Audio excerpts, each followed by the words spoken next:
Ngayon, may sikreto akong sasabihin sa inyo.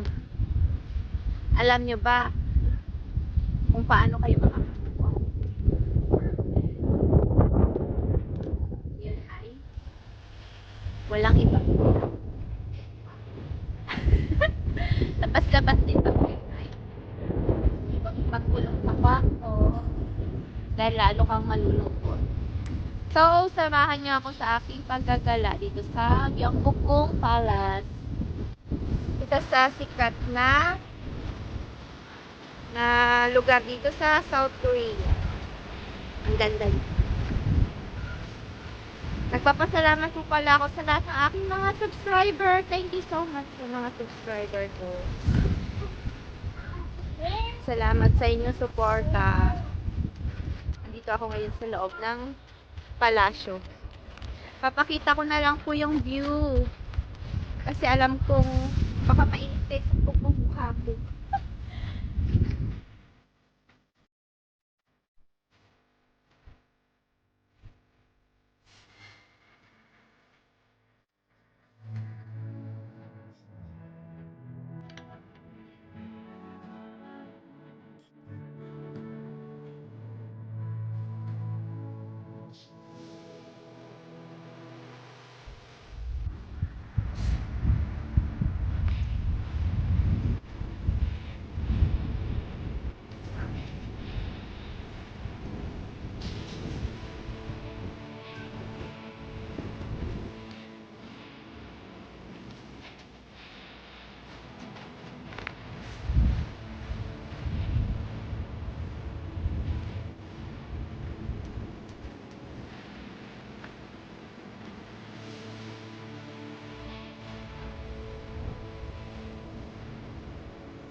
Gusto nyo pong bumisita dito, punta lang kayo sa Gangwamun Station, Exit 2. Tapos lakad lang ng konti.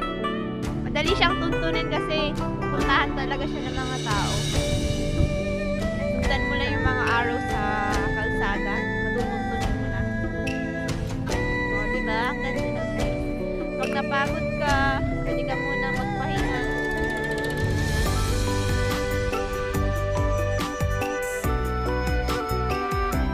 Hindi lang pala siya makikita mo dito. Kita mo rin yung mga bundok. Matatanong mo rin yung mga bundok. Yan, ganda.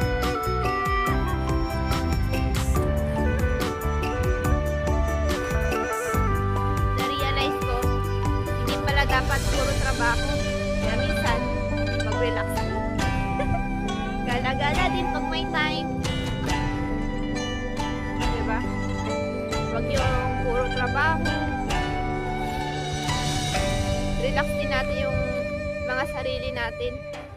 Lalo na yung mga kapwa ko OFW dito sa Korea. Hindi biro ang buhay ng isang OFW. Akala nyo lang masaya. So, ang ganda talaga ng view dito. Nakakatuwa. Yan. Ang ganda. First time kong gumala mag-isa. Ang sarap din pala sa pakiramdam. Nakaka-relax. Nakakatuwa. Lalo na pag ganitong view yung makikita.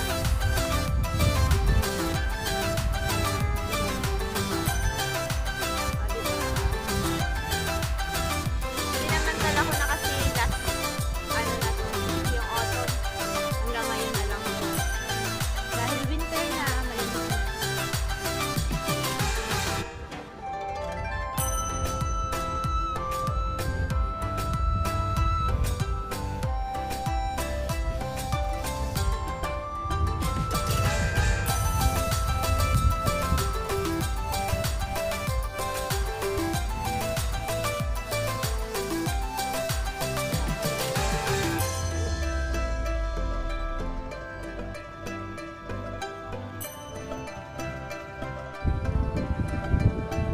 Pagpasok mo dito, pwede ka rin magsuot ng Korean traditional dress nila. Ayan na yung suot.